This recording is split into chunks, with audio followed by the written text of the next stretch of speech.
J'ai l'impression qu'André Mauroy n'est plus guère lu aujourd'hui, et le portrait que lui consacre ce soir Bernard Saint-Jacques vous donnera, je l'espère, le goût de le redécouvrir.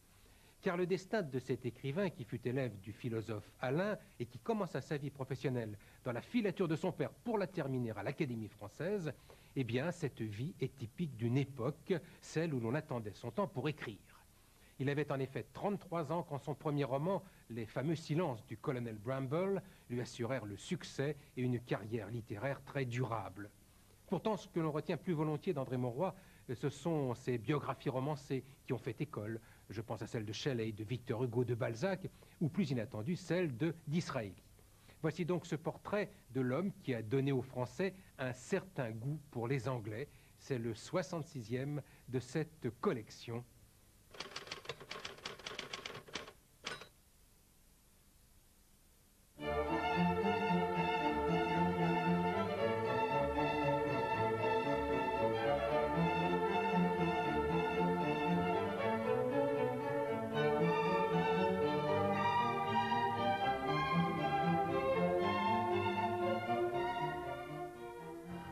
Préfaçant ses mémoires, André Mauroy notait « Ceci est un livre de bonne foi, qu'il soit lu avec bonne foi ». Il signait, datait le 20 septembre 1967 et ajoutait entre parenthèses, juste en dessous, « Avant la visite au chirurgien ». 19 jours plus tard, il disparaissait, laissant une œuvre immense, près de 80 volumes. Enfant surdoué, écrivain touche-à-tout, il fut romancier, historien, essayiste, biographe, écrivit des contes, des nouvelles fantastiques et même des livres pour enfants. Tout ce qui pouvait s'écrire l'intéressait.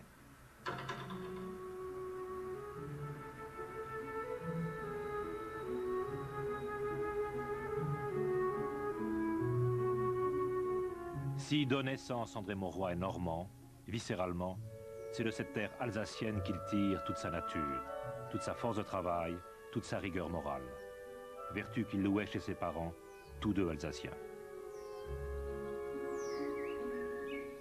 Refusant l'annexion par le Kaiser, Ernest Herzog, le père, avait de 1871 à 1872 organisé le démantèlement de l'usine de tissage de ses oncles Frankel à Bischwiller, près de Strasbourg.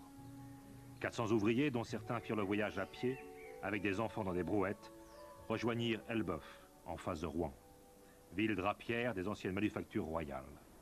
Français spoliés de leurs terres, ils subirent l'humiliation de devoir opter pour leur patrie. Ernest Herzog ne se consola jamais d'avoir dû quitter l'Alsace. Le 26 juillet 1885, né au domicile des parents, 1 rue Henry à Elbeuf, le petit Émile Salomon Wilhelm Herzog. Sa mère Alice élève elle-même les enfants, elle possède une vaste bibliothèque et leur apprend à lire très tôt. Vers 4 ou 5 ans, au cours d'une soirée de Noël dans le temple protestant d'Elbeuf, Émile apprend par un autre gosse qu'il est juif. Son père confirme. En effet, ils sont juifs. Mais le christianisme du pasteur Rorik est une belle religion, parente et fille de la leur. Transplantée en sol normand, l'usine alsacienne n'a pas dépéri, bien au contraire. Elle croît avec une surprenante rapidité et vers 1890, elle occupe plus de 1000 ouvriers. Je commençais mes études au petit lycée d'Elbeuf. Mon professeur de 6e, M. Kittel, un homme solennel, sentimental et lettré, fut le premier à me prédire que je deviendrais un écrivain. À la fin de l'année scolaire, il me fit don d'un livre qui s'appelait L'Arme russe et qui était une anthologie de conteurs. Et il écrivit sur la page de garde, afin que vous vous souveniez de moi le jour où vous tenterez de les imiter. Émile a 13 ans, il poursuit ses études au lycée de Rouen. Matin et soir, il fait avec d'autres enfants le trajet en train. L'entrée en 3e est marquée par une impression pénible. Une messe est dite dans la chapelle du lycée pour rappeler la bénédiction du Saint-Esprit sur les travaux des élèves. Juste avant l'office, le surveillant général réunit les enfants dans la cour et dit « Dissidents, sortez !» Une vingtaine de protestants et 3 ou 4 juifs sortent des rangs. Les autres, en rang par deux, se rendent à la chapelle. Le petit groupe de dissidents reste seul. sous les arbres, triste et presque muet. Il n'éprouve aucune honte à être protestant ou israélite, mais il se sent en ce moment solennel hors d'une communauté qui est pourtant la leur, et malheureux, très malheureux, sans savoir pourquoi.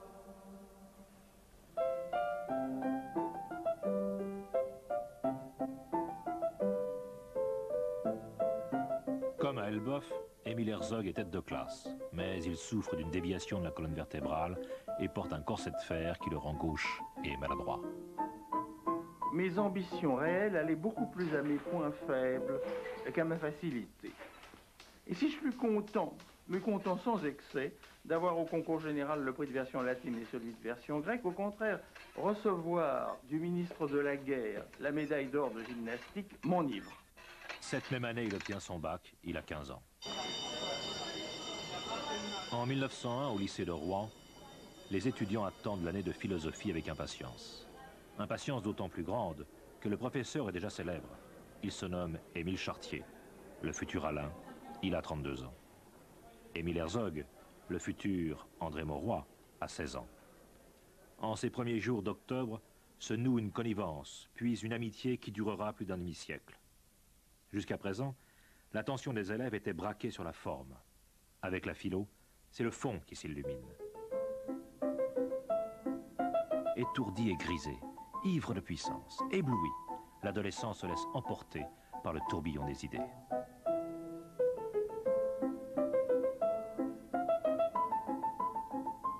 J'aurais voulu être professeur. Mon rêve était d'être professeur de philosophie. Je ne l'ai pas été parce que j'ai eu pour maître Alain, et Alain trouvait que j'avais une vocation de romancier. Mais il le met en garde envers sa trop grande facilité d'écrire. Vous pourriez devenir un grand rhéteur, ce n'est pas souhaitable. Lisez le Code civil et Henri Brulard, voilà qui vous sauvera de la phrase. En juin 1902, j'obtins au concours général le prix d'honneur de philosophie. Le jour où Alain me le remit, il me garda longtemps auprès de lui sur l'estrade. Et alors il m'a dit, bien sûr vous pourriez entrer à l'école normale, mais alors qu'est-ce qui arrivera? Vous ferez ce métier, vous ne verrez pas les hommes dans leur ensemble. Vous avez un père qui est industriel, entrez dans son usine, vous verrez des ouvriers, vous verrez des hommes d'action, et vous apprendrez plus de choses sur la vie que si vous veniez à Paris et que vous faisiez partie de chapelles littéraires. Il accepte, mais pas de gaieté de cœur. Auparavant, il passe sa licence de lettres, philosophie, puis à 18 ans devance l'appel pour faire son service militaire.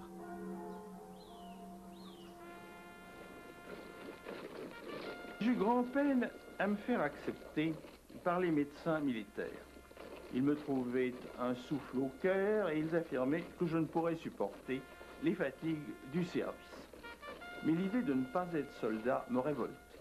J'insistais tellement, je fis mettre en mouvement de si nombreux appuis politiques et médicaux que le médecin-chef finit par me dire en riant « Vraiment, j'ai vu beaucoup de garçons se faire recommander pour la réforme, mais c'est la première fois que j'en vois un se donner tant de mal pour être pris au régiment. » Évidemment, un an plus tard, en 1904, il entre dans l'usine familiale.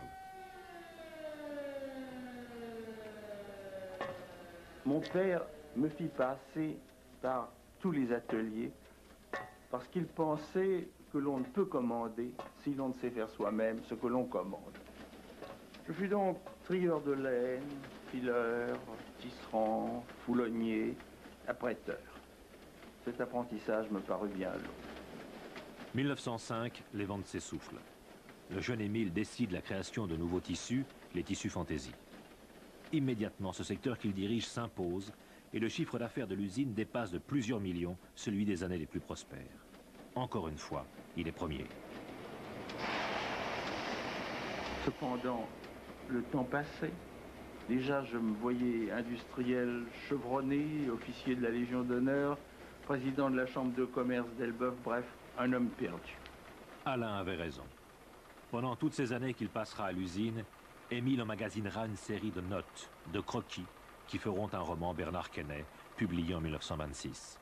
Son oncle Henri Frankel, par exemple, devient Monsieur Achille. Les Quesnay, race rude et silencieuse, s'étonnaient d'avoir accueilli ce bavard.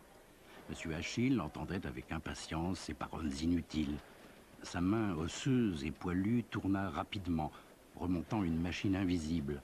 À ce rude signal, à ce rappel brusque des droits de l'engrenage sur l'homme, son gendre et ses petits-fils dociles disparurent aussitôt, comme si quelques câbles puissants les avaient entraînés vers l'usine.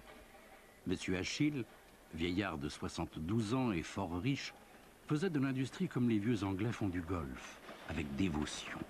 À la question de son petit-fils, pourquoi passer une vie brève à fabriquer des tissus, il aurait sans doute répondu, pourquoi vivre si l'on n'en fabrique pas? Mais toute conversation qui ne traitait pas de la technique de son métier n'était pour lui qu'un bruit négligeable.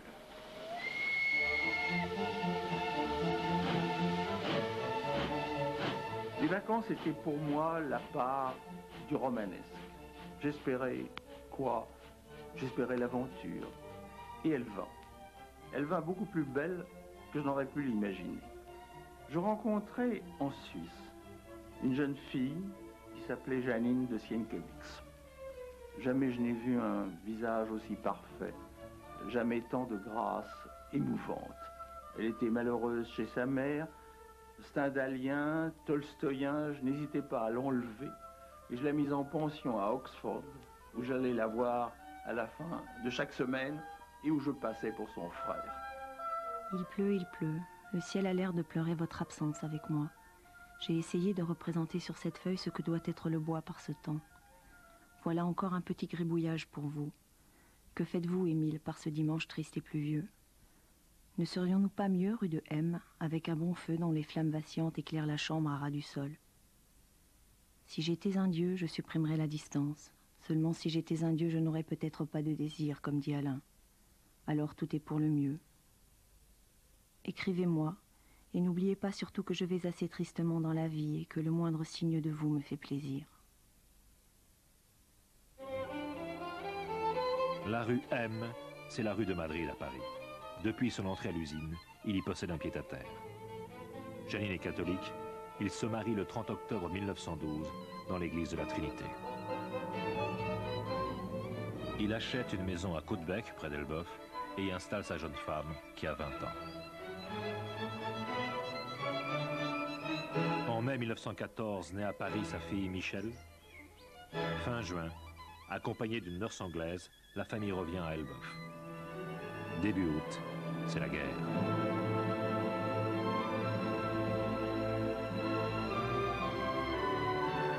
Ceci est mon testament. Je laisse à ma femme en toute propriété la moitié de ma fortune et en usufruit l'autre moitié. Je désire qu'elle soit tutrice de sa fille, que ma famille lui laisse pour l'éducation de celle-ci pleine et entière liberté. Fait à Elbeuf le 1er août 1914.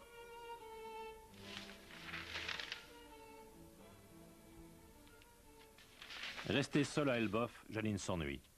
Elle ne s'entend pas du tout avec sa belle famille et fait de fréquents voyages à Paris.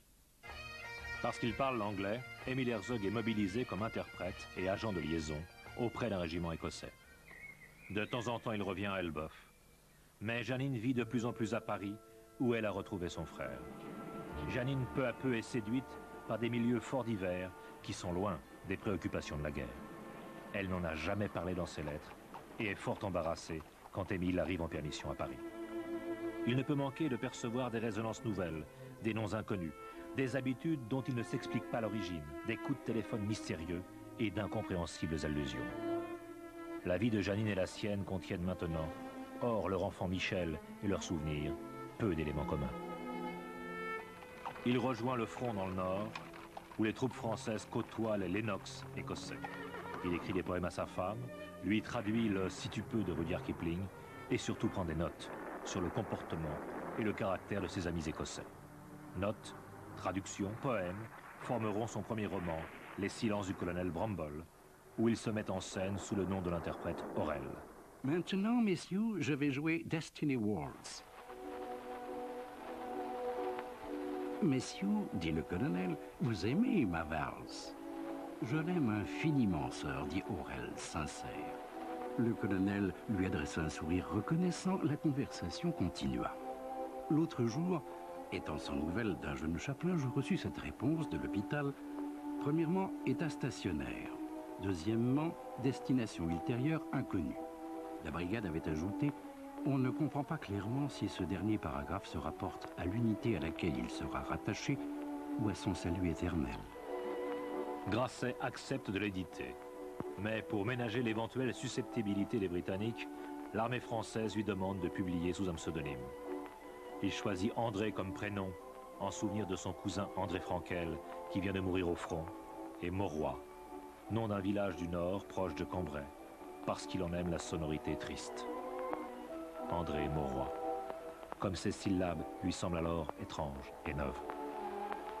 Bernard Grasset, jeune éditeur talentueux, n'est pas un philanthrope. S'il accepte d'éditer les silences du colonel Bramble, c'est à compte d'auteur. Le tirage est limité à 1000 exemplaires. La contribution aux frais supportés par l'auteur est fixée à 2000 francs, payable.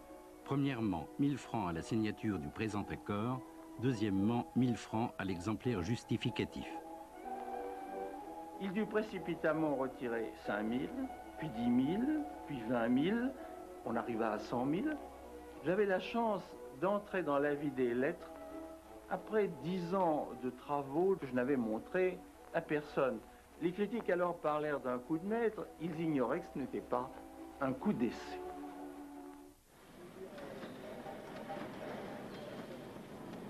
Au début de 1919, André Mauroy est libéré. Il a 33 ans. Ses cheveux en quelques mois ont blanchi. Il forme, au fond de son cœur, le projet inconcevable 4 ans plus tôt de quitter son usine, sa ville, sa province, pour aller rebâtir ailleurs une vie que la guerre a semée de ruines. Chaque matin, en entrant dans l'usine, il médite quelques instants devant cette plaque chargée de noms alsaciens et normands. Les ateliers sont pleins de héros ignorés qui ne craignent plus rien et s'ennuient. Il achète maintenant à la Saussaye, joli village proche d'Elbeuf, une maison qu'entoure un petit parc.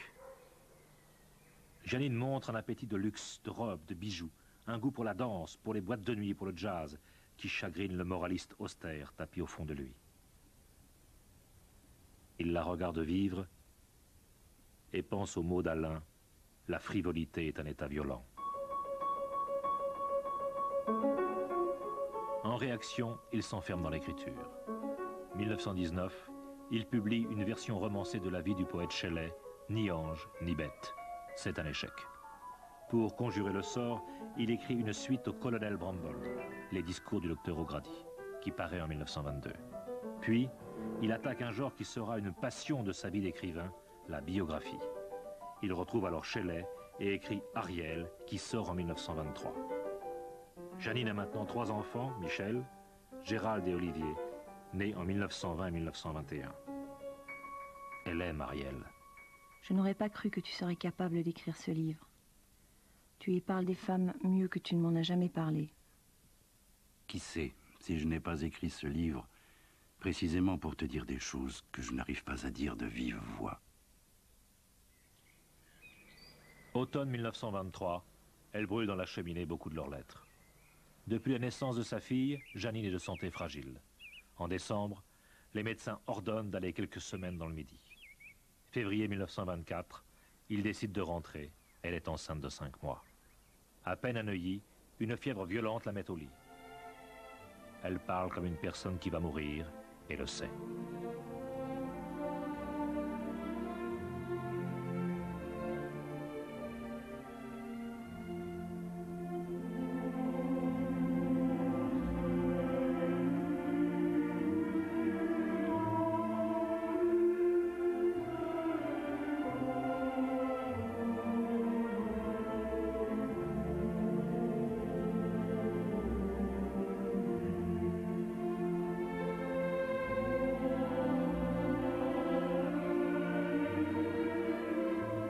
André Mauroy avait prévu d'être enterré auprès de Janine, mais sa place restera vide. Après ce deuil qui me bouleversa, je souhaitais plus que jamais m'évader. J'allais vivre alors complètement à Paris, ou plus exactement à Neuilly-sur-Seine. Il revoit aussi ses amis anglais, tels Kipling, qui fut le premier à le mettre en garde contre le pacifisme qui désarmait alors l'Angleterre. N'oubliez pas, lui dit-il, que les pays finissent toujours par ressembler à leur ombre. Et surtout Maurice Baring, critique et écrivain, pur produit de l'excentrisme britannique, qui un jour n'avait pas hésité à mettre le feu au rideau de son salon parce que la conversation languissait. Fin 1924 sort un essai, Dialogue sur le commandement, qui met en opposition deux hommes, le philosophe et le chef. Naturellement, on m'attribua tantôt les opinions de l'un, tantôt celles de l'autre. En fait, c'était, comme a dit Renan, un dialogue des deux lobes de mon cerveau.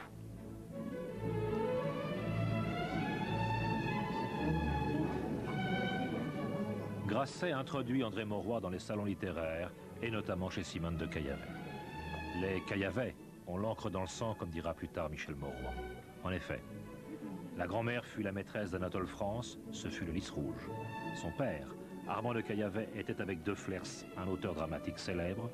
Sa mère, amie d'enfance de Proust, est Gilberte Swann, et elle-même, mademoiselle de Saint-Loup, dans Le Temps retrouvé. Simone est une jeune femme divorcée qui a la trentaine. Le timide provincial d'Elbeuf, André Mauroy, tombe des nues. Chez Simone, Mauriac, Pétain, Paul Valéry et bien d'autres sont des invités ordinaires.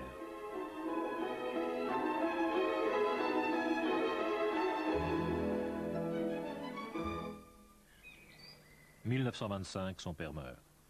Cette mort dénoue les derniers liens entre l'usine et lui. Il continue de s'y rendre, mais chaque semaine, il abandonne une partie de ses pouvoirs. Il a 2 livres en chantier, Bernard Quesnay, qui sortira en 1926, et Une vie d'Israélé, héros selon son cœur, qui sera publié en 1927. À Saint-Médard d'Excideuil, dans le Périgord, la même année, le 4 septembre, il épouse Simone de Caillavet. Ma très chère mère, je vous écris cette lettre pour que vous la receviez le jour du mariage. Je regrette tant votre absence. Vous seul peut-être pouvez savoir combien je suis heureuse, parce que vous seul savez exactement de quel homme admirable et incomparable je deviens la femme après-demain. Je l'admire chaque jour davantage et je l'aime de plus en plus. Je vous remercie de m'accueillir si affectueusement dans la famille et dans votre cœur. Votre petite Simone. Après ce mariage, Simone vient s'installer, avec sa fille Françoise, dans l'appartement de la rue Borghèse, à Neuilly. Dans cet appartement, où André Mauroy n'a rien changé de la décoration, et où il vit dans le culte de sa première femme, Jeannine, morte 2 ans auparavant. Il est pris d'une frénésie d'écriture. Simone frappe les textes, et il intègre même ses enfants dans sa vie d'auteur. Par exemple, Le pays des 36 000 volontés était écrit avec Michel. Et Michel était la fée Michel. Et elle revenait tous les jours de l'école, et son père la faisait asseoir en face de lui, à son bureau, et lui disait « Maintenant, on travaille ». Et elle racontait ce qu'elle voulait raconter, son père le mettait en français. Le pharaon eut un songe. Il lui semblait être sur les bords du Nil. Cette vache grasse sortir du fleuve. Olivier, tais-toi, j'apprends ma fable et je ne comprends pas ce que je dis quand tu parles. Et elle recommença pour la 10e fois. Tenait dans son bec un fromage. Le pays des 36 000 volontés sortira en 1928, ainsi que Climat, son roman majeur, qu'il a écrit entre Neuilly, Essen-Diras, le château de Simone dans le Périgord, et l'Angleterre. Climat, c'est l'histoire d'un homme, Philippe Marcenat, André Mauroy, et de 2 femmes, Odile, Jeannine dont le souvenir l'obsède, et Isabelle, Simone, sa nouvelle femme. Je ne voudrais pas vous donner l'impression qu'elle dissimulait délibérément la vérité, mais elle inventait le passé et l'avenir au moment où elle en avait besoin, puis oubliait ce qu'elle avait inventé. Je lui demandais « Qu'est-ce que vous avez fait dimanche ?»« Dimanche? Je ne sais plus. Ah oui, j'ai été très fatigué, je suis resté au lit toute la journée. » Et 5 minutes après, comme nous parlions de musique, elle s'écriait tout d'un coup « Ah, j'ai oublié de vous dire, j'ai entendu dimanche dernier au concert cette valse de Ravel dont vous m'aviez parlé. J'aime beaucoup ça. » Mais Odile, vous vous rendez compte de ce que vous dites? C'est de la folie. Vous savez tout de même bien si dimanche vous étiez au concert ou dans votre lit. Et vous ne pensez pas que je puisse croire les 2 choses? Je sortais de telles conversations très malheureux, inquiet, agité, ne pouvant dormir. Ce que j'aime en vous, vos yeux noirs, vos longs cils, la ligne du cou et des épaules, votre corps. Ce que je n'aime pas en vous, la raideur un peu maladroite de vos gestes, votre air de petite fille prise en défaut. Ce que j'aime en vous, votre côté jeune fille, vos robes de sport. Ce que je n'aime pas en vous, votre côté vieille dame. Votre robe à tunique jaune, les ornements sur vos chapeaux, votre robe de dentelle ocre, tout ce qui est chargé. Ce que j'aime en vous, votre petite âme consciencieuse, votre simplicité, votre ordre, vos livres et vos carnets bien tenus. Ce que je n'aime pas en vous, votre économie, votre prudence ménagère et sentimentale. Si pour ses biographies c'est un voyageur au long cours, pour le roman, il ne peut écrire que sur son précaré. Mauroy, romancier, ne peut écrire que sur son expérience personnelle, sur les personnes qu'il a fréquentées et sur les lieux où il a vécu. Il dira dans ses mémoires: tout écrivain a ses thèmes personnels, projections de sentiments forts qui l'ont poussé à écrire. Mon thème essentiel est l'opposition de deux sentiments également sincères et la nécessité, pour continuer à vivre, d'une réconciliation entre ces deux moitiés de moi-même. Ce qu'il faudrait peindre, ce n'est pas un monde abstrait où se battent en vain les formules, mais un univers de chair et de sang où travaillent ensemble des corps. Les femmes qu'il a aimées seront présentes dans tous ses romans, et lui, toujours peint sous deux aspects distincts. Dans Climat, quand il est le Philippe d'Odile, il a le caractère d'Isabelle, et quand il est le Philippe d'Isabelle, il a le caractère d'Odile. Ces deux femmes lui renvoient l'image de son autre moi, toujours la réconciliation des deux moitiés. Il ne tranchera jamais entre Janine et Simone, entre lui et lui.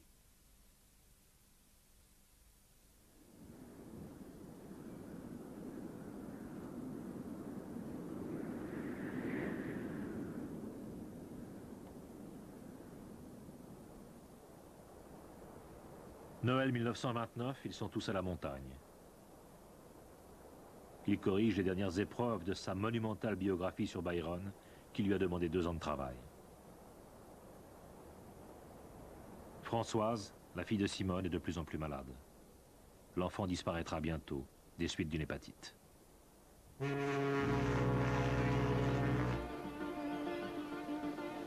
Puis, je fus invité à faire des conférences aux États-Unis et en 1930, j'ai accepté d'aller pendant 1 an enseigner à l'université de Princeton.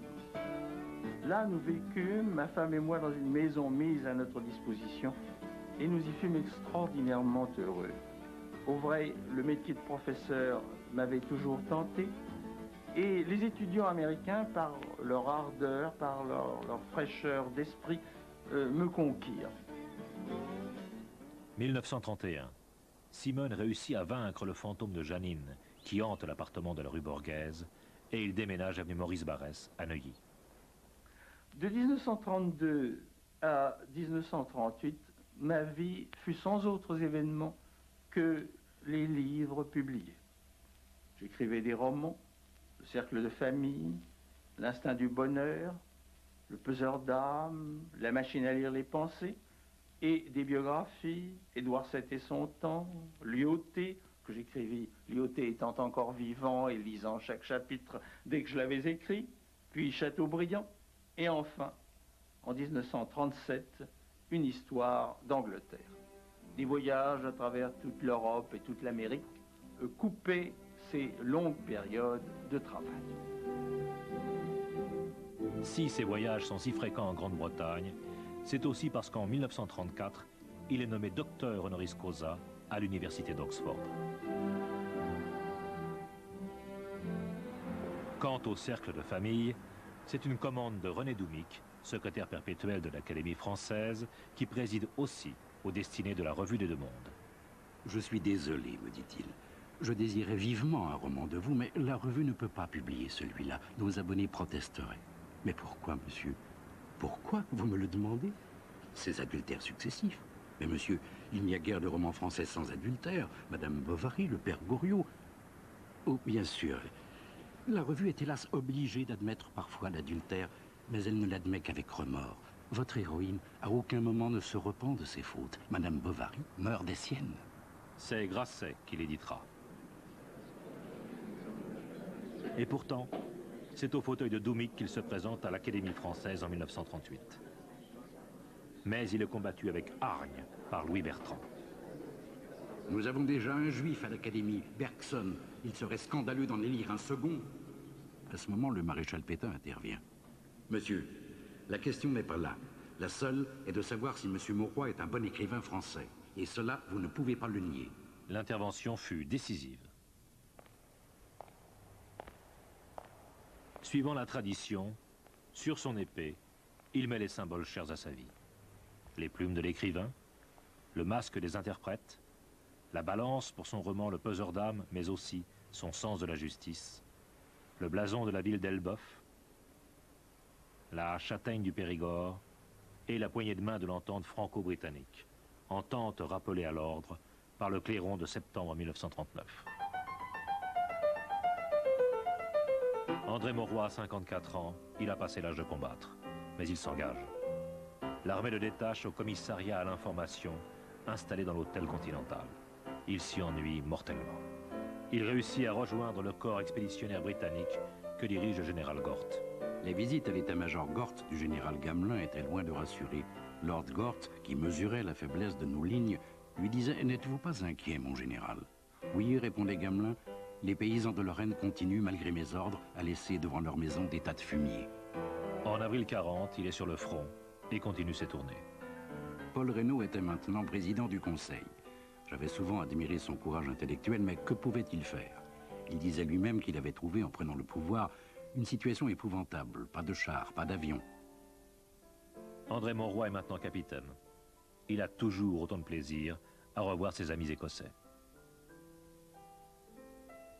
Le 10 mai au matin, les Panzerdivisions d'Adolf Hitler pénètrent en Belgique, bousculent les troupes françaises et foncent à travers les plaines du Nord, coupant en deux les armées françaises et britanniques. Dimanche 9 juin 1940, le colonel Schiffer ordonne à André Mauroy de rejoindre immédiatement Londres. À peine arrivé, la reine lui demande de lui écrire un discours en français pour la radio. En remerciement, elle lui offre cette paire de boutons de manchette qu'il conservera toute sa vie avec amour. Il intervient aussi plusieurs fois à la BBC. Le 21 juin, le général de Gaulle me convoqua. Je vais, me dit-il, former une commission de gouvernement. Je souhaite que vous en fassiez partie. Mon rôle eût été de parler aux Français comme je l'avais déjà fait à la BBC. Je me disais aussi que ma mère, très vieille, infirme, allait rester à Paris, ainsi que ma fille. Elle serait des otages. D'autre part, parler à la BBC m'obligerait certainement à mettre en cause le maréchal Pétain. D'autres auraient le droit et peut-être le devoir de mener cette campagne, moi pas. C'est de son élection à l'Académie dont il se souvient.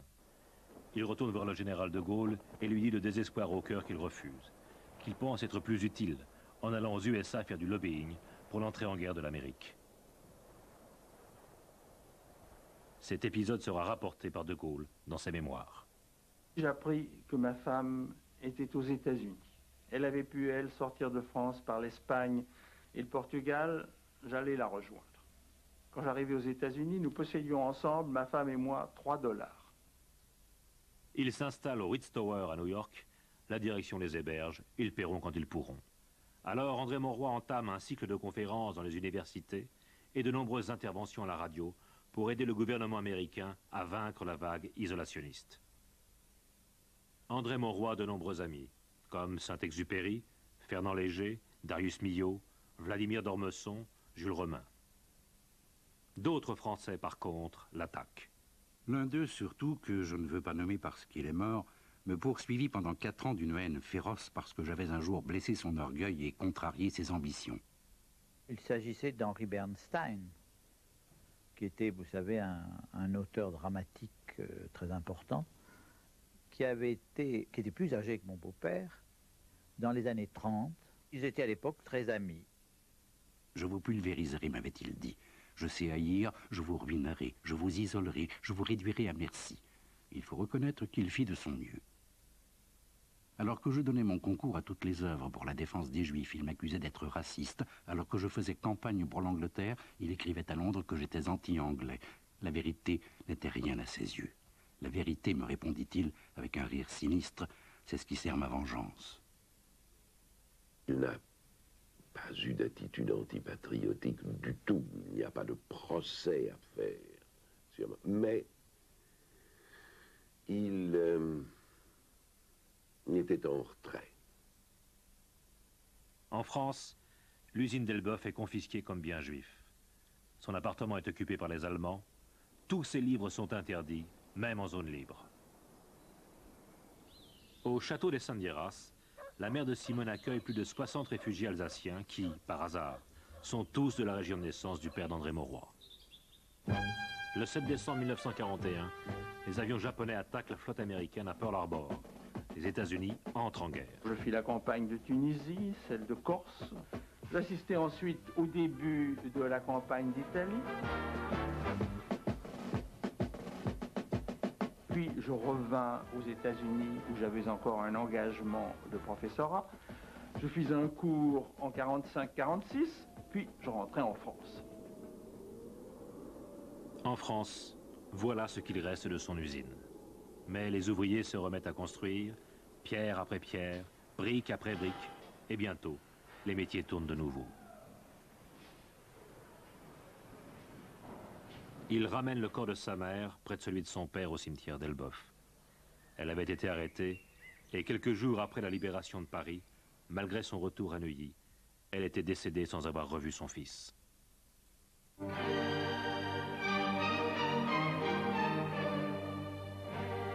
Simone et André réinstallent l'appartement, il se remet à écrire et reprend les cycles de ses conférences. C'est ainsi qu'en 1947, il est en Amérique du Sud. À Lima, surgit une jeune femme, Maria, qui devient son interprète. Une brève et intense passion les submerge. Il a 62 ans, elle en a 28. Il en fera un roman qui sortira 9 ans plus tard, en 1956, Les Roses de septembre. Elle avait pris son bras et marchait allègrement, ses hauts talons claquant sur le pavé. En arrivant à l'hôtel, il dit avec hésitation: « Est-ce que tu es trop fatigué pour venir me voir encore un instant ?»« Un instant, dit-elle, toute la nuit. » Il pensa le sort en est jeté. Un peu plus tard, il entendit à sa porte l'écho léger qu'il connaissait déjà si bien. Elle entra. Elle se montra amoureuse, hardie, moins savante pourtant qu'il ne l'aurait cru. Et cela aussi lui plaisait. Je vous regardais partir les yeux voilés d'amertume, quand tout d'un coup l'avion vous mangea. C'était fini. Adieu ton beau regard, adieu tes belles paroles. J'étais suspendue dans l'espace comme un nuage de pluie tout imprégné de tristesse et de mélancolie. Ce n'est pas de si loin que j'aurais voulu vous dire tout ceci. C'est contre vous, en vous serrant la tête entre mes mains, en fixant mes yeux dans vos yeux, en posant mes lèvres contre les vôtres pour le baiser suprême, et vous dire dans un sanglot éperdu: adieu, adieu. Les Roses de septembre qu'il dédicace à sa femme avec les précautions d'usage. Ce roman est un roman, ses personnages sont des personnages. Qui voudrait y reconnaître des êtres réels, vivants ou morts, prouverait qu'il ne sait ce qu'est un roman et ce que sont des personnages. Après l'escapade sud-américaine, André Mauroy s'attache à un maximum de biographie. Il écrit entre 1949 et 1960 un Proust, un George Sand, un Victor Hugo, les trois Dumas, Sir Alexander Fleming et Adrienne ou Madame de Lafayette. Comment voit-il la biographie? Le beau de la biographie, c'est justement de montrer comment, d'une vie en apparence médiocre, peut jaillir une œuvre sublime. J'ai essayé de sauver le romanesque des grandes existences. Qu'est-ce que cela veut dire? Le romanesque, c'est l'écart entre l'image provisoire du monde et des êtres que forme tout adolescent et l'image plus adéquate que la vie lui révèle peu à peu. Voilà exactement ce que j'ai tenté de faire dans mes biographies. Si elles ont un mérite, c'est de révéler une société, un groupe humain, lentement, au fur et à mesure que le héros lui-même les découvre. Restera-t-il essentiellement de Mauroy? Les grandes biographies, assurément. Quelques romans qui seront le témoignage, qui resteront le témoignage de la sensibilité d'une époque. Maintenant, il écrit plus souvent à Essendieras qu'à Neuilly. Un écrivain sent très bien le moment où il atteint les profondeurs. Eh bien, en ce qui me concerne, je crois que j'ai atteint ces profondeurs de ma mer intérieure, d'une part au moment de Climat et de Disraeli, d'autre part au temps de ses livres d'après-guerre, dans les deux cas, dans des moments où j'étais profondément malheureux. André Mauroy, il a été tout ce qu'il a été, et il excellait en tout. Il avait un défaut, malheureusement, presque un vice, c'est qu'il ne savait pas dire non. Alors il acceptait comme ça toutes sortes de commandes qui n'auraient pas dû accepter. Qu'il s'agit d'écrire 3 pages pour un journal pour Demoiselle ou 300 pages pour la biographie de Lafayette, eh ben, il le faisait avec la même application et le même sérieux. En 1951, meurt Alain. Juste avant sa mort, André Mauroy lui fait obtenir le Grand Prix national des lettres. Au Père-Lachaise, c'est lui qui fait son oraison funèbre. Alain nous demande d'avoir confiance en l'homme, ce qui conduit à respecter ses libertés. Confiance en notre esprit, pour aller d'erreur en erreur vers la vérité. Et confiance en notre volonté pour trouver des passages à travers l'immense univers des forces qui, lui, ne veut rien. Qui sait à la fois douter et croire, douter et agir, douter et vouloir et sauver. Tel était son message. Avec Vincent Auriol, puis à partir de 1954 avec René Coty, André Mauroy entretient des rapports amicaux. Chaque fois qu'il part en voyage pour ses conférences aux USA, le président l'éclaire sur la politique étrangère de la France. Un jour, après la parution d'un de ses articles, il reçoit cette lettre du président Coty. Votre article m'a inspiré une haute ambition, celle d'y relever une erreur, qui est peut-être du typographe. Prends l'éloquence et tords-lui son cou, a écrit, je crois, Verlaine. Oui, Verlaine avait écrit son cou et j'avais cité inexactement et tords-lui le cou. Mais poésie prime grammaire, enchaînait René Coty. J'avoue que je me sentis assez fier que la France eût un président capable de dire poésie prime grammaire.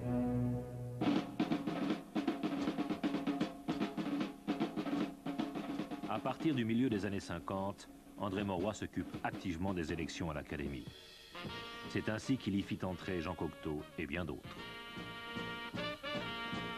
Un soir, après un dîner chez un ami commun, Jean Cocteau me prit par le bras.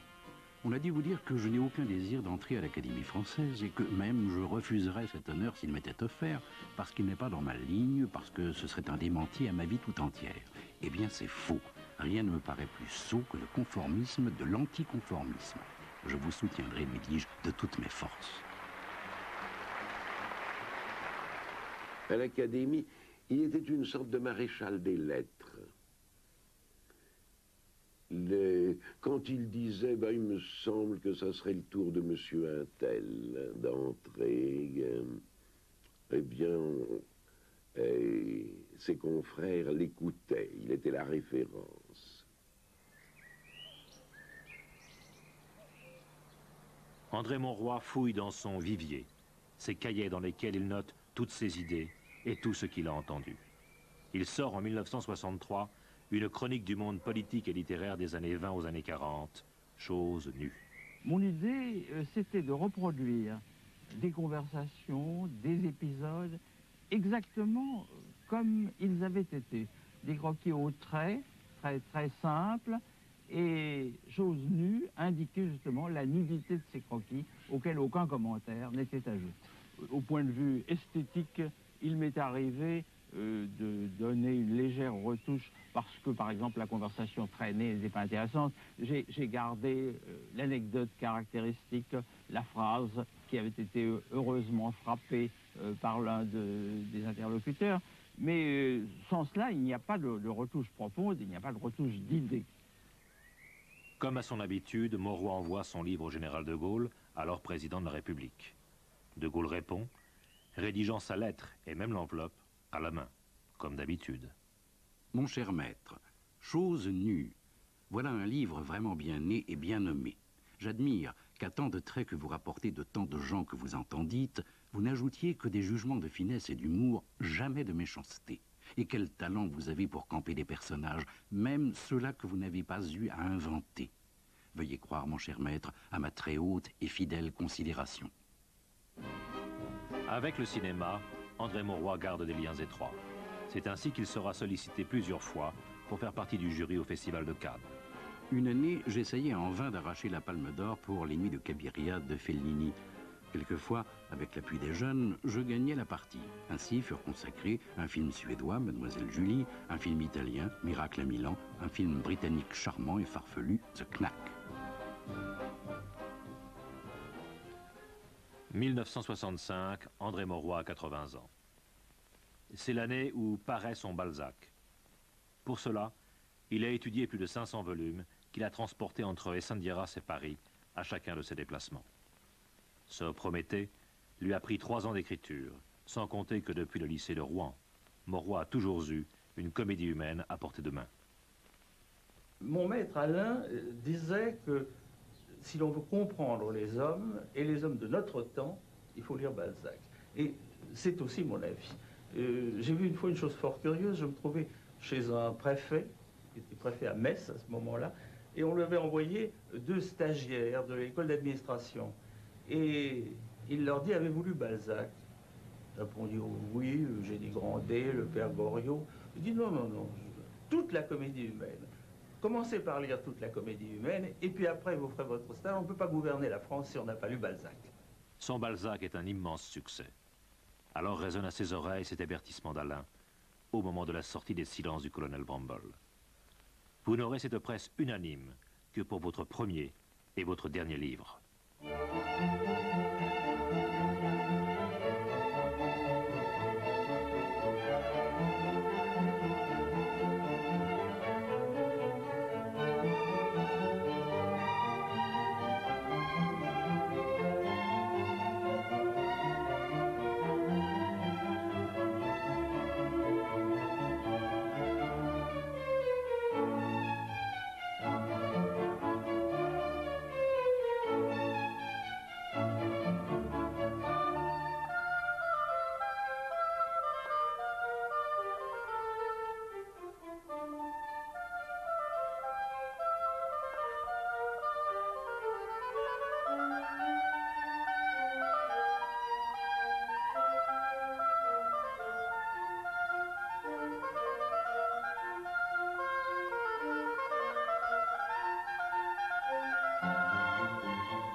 André Mauroy, sa vie, son œuvre, vous trouverez tout cela, comme chaque semaine, sur le Minitel en composant le 3615 code France 3, toute référence biographique et bibliographique.